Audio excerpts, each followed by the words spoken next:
The socioeconomical classes affect how people experience crisis situations. In the pledge, Kimberly Durden addresses how citizens of Ludania living in a social class system experience war in a dystopian future. Among the classes, the poor are the most affected. Due to the class system, citizens' life experiences differ.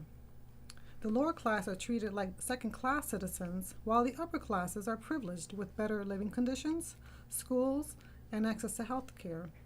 In times of crisis, it is evident that social class is linked to how citizens experience crisis, and acclimation to crisis situations are key to survival in both the dystopian world of Ludania and the real world of Puerto Rico. In the pledge, citizens were divided based on the language they spoke. Dividing the citizens by language was the rulers' way of keeping citizens under control and to discourage future uprisings and rebellion. The language they spoke determined what schools they attended, what jobs they could do, and who they could be. In Puerto Rico, the official languages are Spanish and English. However, Spanish is the dominant language and English is taught as a second language. Like the poor in Ludania, language limits their social standing and opportunities in life. Likewise, Puerto Rican Americans in Puerto Rico can be likened to the refugees in Ludania. Pictures now coming in from Puerto Rico after taking a direct hit.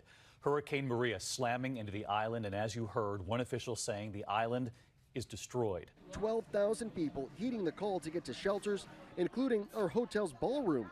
Evacuees moved off this arena floor due to safety concerns. After Hurricane Maria destroyed the entire island, thousands of Puerto Ricans were homeless. They desperately need water, food, and medical care. In the northern town of Catania, Puerto Rico, 60% of the residents are homeless. According to authorities, approximately 10,000 people are homeless across the island. That for many Puerto Ricans, all of the volunteers that were on this deployment, all 327 of them, felt that they needed to do more. Providing food, water, a touch, a hug, smiles. Nurses knew that this was just a temporary buffer between life and death. Lack of electricity in a modern hospital can be deadly. It is unconscionable that the people of Puerto Rico, our people, are being left to suffer, and the situation in Puerto Rico, scrambling to care for the sick and injured, is comparable to the aftermath of war. Since Hurricane Maria, the death toll has increased. There has been more than 900 cremations. However, the official death toll from the devastating storm is still at 51. In Ludania, citizens from all classes joined together to resist the oppressive rules of the world they lived in.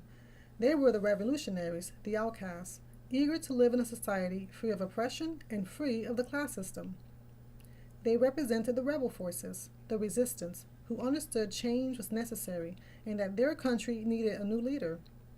They could not afford to be cut off from the rest of the world. Through their unified efforts, the bond of friendship, family, and love, and help from the main protagonist, they usurped the power of the ruler. They achieved their cause, a new government, free from oppression and the class system that divided them. Like the revolutionaries who fought for their cause, would you make a pledge to join to donate and raise money for Puerto Rico victims and relief efforts? There are many ways to get involved.